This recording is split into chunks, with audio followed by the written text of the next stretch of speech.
Hello students, welcome to Civil Staff Teaching Exam. The exam is CSIR NAT June 2024 and our subject is Chemical Science.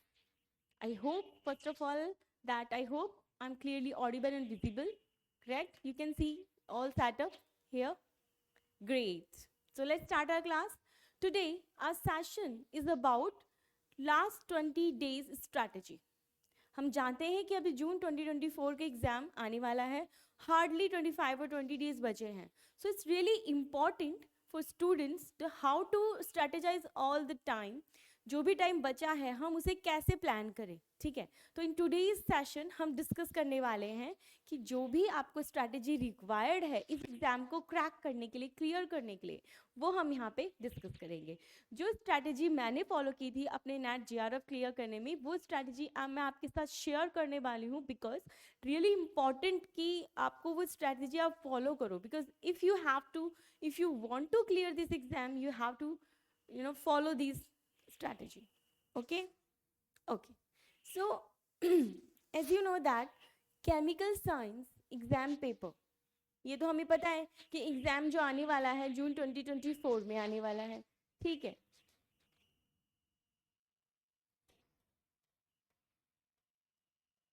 अब उसको crack करने के लिए जो requirement होती है CSIR NAT को क्रैक करने के लिए, पर्टिकुलर दिस एग्जाम को क्लियर करने के लिए जो हमें रिक्वायरमेंट होती है सब स्टूडेंट्स में, वो ये 4 चीज़ें होनी चाहिए. That is hard work.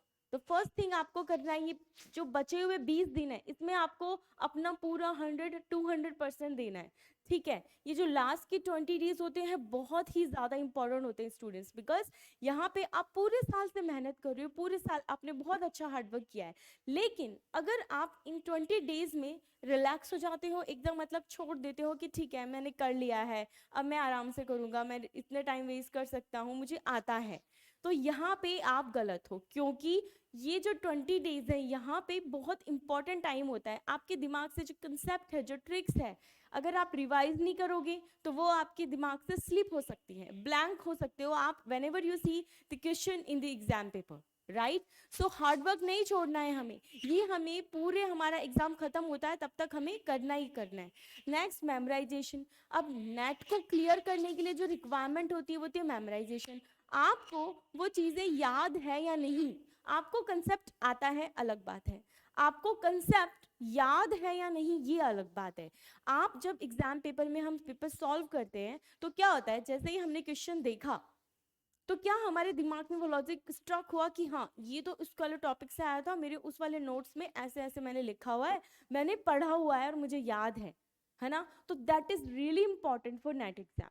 आपको चीज़ें मेमोराइज हो पाती हैं या नहीं, और आपको करनी है. जब आप क्वेश्चन पेपर अटैम्प्ट करते हो तो क्या आपको कंसेप्ट याद आ रहे हैं, क्या आपको रिएक्शंस याद आ रही है, क्या आपको फॉर्मूलाज याद आ रहे हैं, है ना. That is memorisation. Short tricks. अब शॉर्ट टिक्स भी बहुत इंपॉर्टेंट होती है नेट एग्जाम में. After covering all the syllabus, after covering all the syllabus आपने जो शॉर्ट ट्रिक्स बनाई है वो भी आपके लिए बहुत इंपॉर्टेंट हो जाती हैं. क्योंकि जो फॉर्मूलाज आते हैं, जो फॉर्मूला बेस्ड क्वेश्चंस आते हैं एग्जाम पेपर में, वो किस पे आएंगे, शॉर्ट ट्रिक्स. तो वहाँ पे हमारी शॉर्ट ट्रिक्स काम आती है. तो ये भी बहुत इंपॉर्टेंट है. और प्रैक्टिस. प्रैक्टिस का मतलब है जितनी ज़्यादा आप अपने पेपर की प्रैक्टिस करेंगे, आपने जो भी पढ़ लिया, ठीक है, आपने अभी तक 20 डेज बचे हैं और आपने पूरा अपना सिलेबस पढ़ लिया है. अब आपने प्रैक्टिस ही नहीं की है, आपने एग्जाम पेपर की प्रैक्टिस नहीं की है, कोई भी टेस्ट सीरीज नहीं सॉल्व की, आपने मॉक टेस्ट नहीं दिए आपने, तो आपको पता कैसे चलेगा कि आप एग्जाम में कितना अच्छा कर पा रहे हो, बुरा कर पा रहे हो, अटेम्प्ट कितना कर पा रहे हो. आप पूरे 3 घंटे में क्या पूरा पेपर अटेम्प्ट कर पा रहे हो, है ना. क्या आप एक्यूरेसी शो कर पा रहे हो, मतलब आपने अटेम्प्ट तो कर लिए हैं लेकिन आपके सही 60% तो आप गलत ही कर रहे हो. तो एक्यूरेसी, ये सब जितनी भी चीज़ें होती हैं ये सब हमारी प्रैक्टिस से आती हैं. नो मैटर कि आपने कितनी तगड़ी तैयारी की, कितना आपने पढ़ लिया है, लेकिन जब तक प्रैक्टिस नहीं करेंगे हम हमारे एग्जाम पेपर की, उस पैटर्न की, तब तक हम एग्जाम पेपर को क्रैक नहीं कर सकते हैं. तो फॉर CSIR NAT these 4 things are really important. Okay, तो आई होप कि आपने इन चारों चीज़ों पे पूरे टाइम ध्यान दिया है और अब भी आपको इन पे ध्यान देना है. नाउ फर्स्ट ऑफ ऑल मैं आपसे ये मतलब ये उम्मीद कर रही हूँ कि आपने इन चारों चीज़ों पे फोकस किया है। आपने अभी तक, जब आपके 20 और 25 दिन बचे हैं, आपने अभी तक पूरे सिलेबस को रिवाइज कर लिया है एक बार। ठीक है, ये मैं आपसे उम्मीद करती हूँ, क्योंकि तभी हम आगे बढ़ेंगे, तभी आप इस एग्जाम को क्लियर कर पाओगे, क्रैक कर पाओगे और आप जेआरएफ के साथ निकालोगे। ठीक है, तो आपने जो 1 और 2 पेज के शॉर्ट नोट्स बनाए हैं एवरी चैप्टर के, नहीं बनाए हैं तो कोई बात नहीं है, हमारे पास अभी 25 और 20 डेज बचे हैं। इन 20 डेज में ओनली 1 डेज में आप सबके शॉर्ट नोट्स बना सकते हो। ठीक है, घबराने की कोई बात नहीं है। आपने जितने भी चैप्टर पढ़े हैं उन सब चैप्टर के आगे 1 पेज लगाओ, और उसमें जितने भी आपने जो इंपॉर्टेंट फॉर्मूलाज होते हैं, जैसे फिजिकल में इंपॉर्टेंट फॉर्मूलाज लिख लिए आपने ना हर चैप्टर के, इंपॉर्टेंट लॉज और इंपॉर्टेंट एनी थ्योरीज, ये सब आपने ऐड कर ली। Reactions, organic reactions, organic chemistry में क्या करोगे, रिएक्शंस लिखोगे, तो हर चैप्टर की आपने रिएक्शंस को जो मेन पार्ट है उसके शॉर्ट नोट्स बनाए। और जो शॉर्ट नोट्स हम बनाते हैं कभी भी 1 या 2 पेज से ज़्यादा के नहीं होते हैं। वो शॉर्ट नोट्स हमें ये याद कराने के लिए होते हैं, रिमाइंड कराने के लिए होते हैं, that I have read this chapter and these are the topics in this chapter, है ना, ऐसे आपको करना है। Okay, the write all organic name reactions on a sheet paper, मतलब जितने भी ऑर्गेनिक केमिस्ट्री में जो रिएक्शंस होती है, नेम रिएक्शंस होती हैं, बिकॉज ये पूछी जाती है, 100% पूछी जाती है। If you don't remember name reaction, how you will attempt the question, है ना। तो आपको क्या करना है, इसके लिए आपने एक बड़ा सा पेपर शीट लेना है, उस पर जितनी भी नेम रिएक्शंस है वो नेम रिएक्शंस नेम लिखो, नेम के बाद उसमें रिएजेंट, रिएक्टेंट और प्रोडक्ट, ये 3 चीजें आपको पता होनी चाहिए। किसी भी नेम रिएक्शंस में सबसे पहली चीज जो आपको पता होनी चाहिए, रिएक्टेंट्स क्या है, इसके अंदर रिएजेंट क्या है, यानी कि मीडियम क्या है इसका रिएजेंट, और प्रोडक्ट क्या बनाए। ठीक है, ऐसे करके आपको पूरे छोटे छोटे छोटे सॉरी आपको क्या लिखने हैं, अपनी नेम रिएक्शंस को लिखना है। देन फिजिकल केमिस्ट्री की बात करें तो फिजिकल केमिस्ट्री में क्या होता है, तो लॉज होते हैं और फॉर्मूलाज होते हैं, तो उन सब को भी आप एक शॉर्ट नोट बना के एक हमारी शीट पे अलग से लिख लो। ठीक है, ये जो पूरा काम है ना, ये ओनली 1 डेज का है। ओके, एक्सक्यूज मी, है ना। तो हमने, अगर आपने नहीं भी किया है तो डरना नहीं है, आपने बस एक दिन में इसको कंप्लीट कर लेना है। ये शॉर्ट नोट्स आप रेडी रखो अपने पास। आफ्टर दैट जो 20 डेज बचेंगी उसकी जो स्ट्रैटेजी हम प्लान करते हैं, हम देखो ऐसे करते हैं, जो मैंने की थी क्लियर करने के लिए नेट जेआरएफ, वो क्या थी, और आपको भी ये चीज फॉलो करनी है, देन 110% आपका क्लियर होगा ही, if you follow all these steps along with your hard work and all the syllabus you covered, है ना। ऐसे नहीं है कि आपने अभी तो कुछ किया ही नहीं है और बस ये करने से क्लियर हो जाएगा, मैम हुआ ही नहीं मेरा, तो तब नहीं होना बच्चा। होना कब है, जब आपने पूरी मेहनत की है, पूरा हार्डवर्क किया है। बस 20 डेज को इस कैटेगरी से, इस टाइप से स्ट्रेटेजाइज करो कि स्ट्रैटेजी फॉलो करके हमारा क्लियर होना है। उसके लिए मैं आपकी हेल्प कर रही हूँ स्ट्रैटेजी के लिए।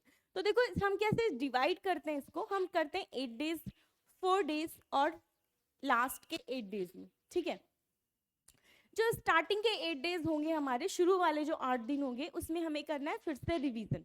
ठीक है, अब आप पढ़ चुके हो, बहुत पढ़ लिया आपने, अब छोड़ दो, 20 दिन पहले और पढ़ना छोड़ दो, जितना भी पढ़ा है रिवाइज इट।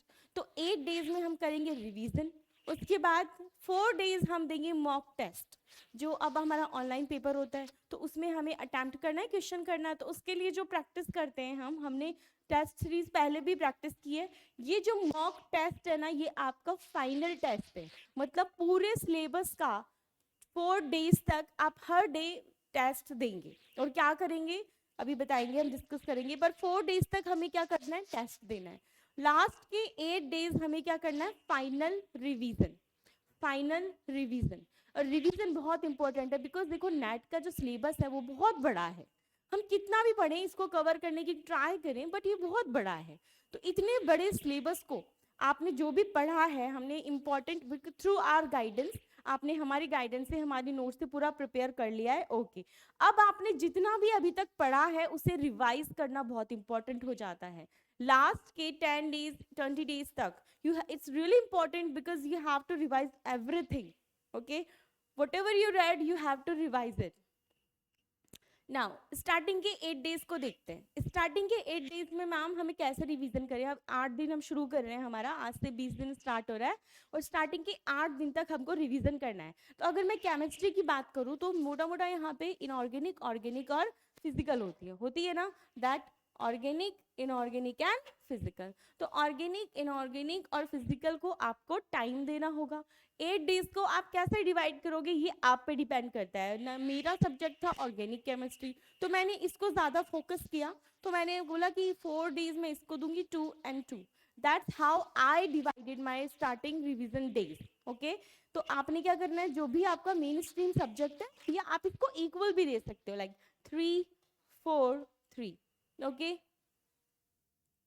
4 3 7 8 तो ज़्यादा हो गए, तो इसको 4 अगर हम देंगे तो इसको 3 तो इसको 2, मतलब ओवरऑल हमें 8 डेज में डिवाइड करना है। अब आपने उन जैसे 2 दिन आपने इनऑर्गेनिक को दिए, ठीक है, तो वो पूरे 2 डेज आप सब कुछ छोड़ दो और ये आपको इनऑर्गेनिक ही रिवाइज करनी है ना। और आपको मिनिमम जो 1 डे में आपको देना है, आवर्स देने हैं, वो आपको 13 से 14 घंटे रखने पड़ेंगे, ठीक है।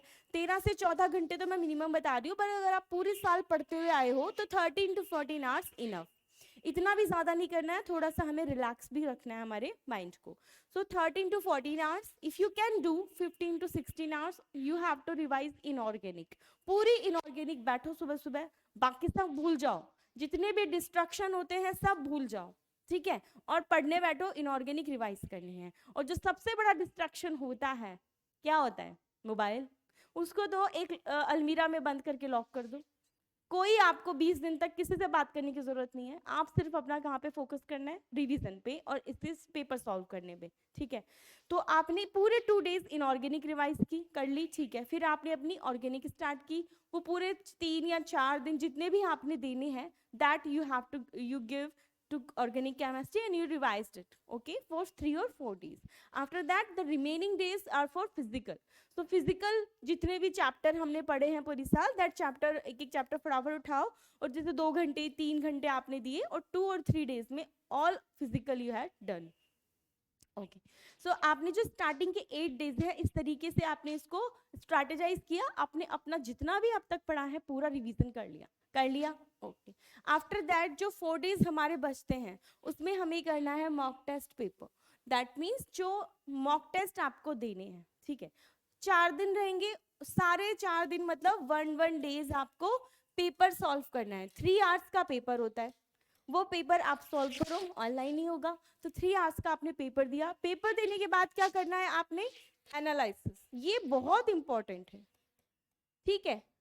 जब तक हम मॉक टेस्ट पेपर की प्रैक्टिस तक पहुंचते हैं, till then we have covered all the syllabus and we have revised all the syllabus, clear, so we have the full revision till now. So after doing full revision of our NET exam, we are attempting mock test paper. So in this mock test paper, 1 paper every day you have to do, 1 paper आपको every day करना है। देखो 3 घंटे कुछ नहीं गए, 3 घंटे आपने पेपर दिया, उसके बाद 3 घंटे ही आप एनालिसिस में दो, 3 आवर्स इसमें और 3 आवर्स इसमें। ऐसा मैं क्यों बोल रही हूँ? बिकॉज देखो क्या होता है, जब हम पेपर सॉल्व करते हैं तो बहुत सारे उसमें ऐसे कंसेप्ट आते हैं दैट वी डोंट नो, हमें नहीं पता ये क्या है, तो हमने वहाँ पे मिस्टेक करी, हमने उसे गलत कर दिया, कुछ को हमने अटैम्प्ट ही नहीं किया। तो जो हमसे मिस्टेक हुई है उनको एनालाइज करना जरूरी है कि देखो इनऑर्गेनिक में this mistake I did, okay now this concept is clear. अगर ये मिस्टेक मेरे से हुई है, मैंने एनालाइज किया है, तो अब मैं दोबारा ये मिस्टेक नहीं करूंगी पेपर में, है ना। That we call analysis. जो जो मिस्टेक हम करते हैं एग्जाम पेपर में, वो हम एनालाइज करना बहुत जरूरी है, ताकि वो मिस्टेक आप दोबारा किसी पेपर में ना करो। जितने भी मिस्टेक्स हैं, जितने भी हमें समझ में नहीं आ रहा है कंसेप्ट, हम मिस्टेक कर रहे हैं, silly mistake, any kind of mistake, we will do only in the mock test, clear? Remember, we will do any kind of mistake only in mock test, not in our exam. So exam paper में कोई भी silly mistake नहीं करने के लिए, because ये हमारा chances selection का, हम जितनी भी mistakes हैं यहाँ पे करेंगे, ठीक है, analyze करेंगे कि क्या mistake करी, क्यों करी और उसका concept क्या था।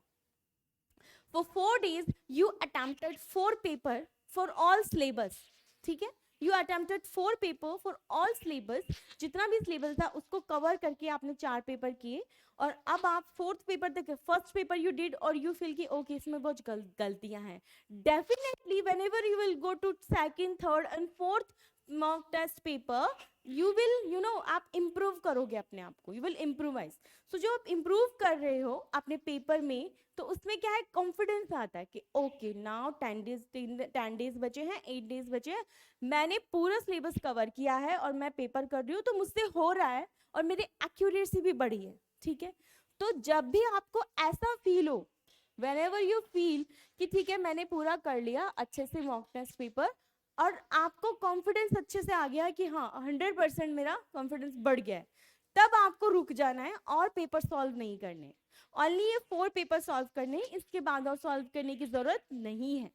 क्लियर? बिकॉज बिफोर दिस भी आपने टेस्ट सीरीज तो ज्वाइन की ही है, वो तो हम कर ही चुके हैं, बट लास्ट 20 डेज में जो स्ट्रैटेजी के अकॉर्डिंग जो 4 पेपर आपने किए, उसके बाद कुछ नहीं करना है, बस इससे ज्यादा हमें सॉल्व नहीं करने हैं।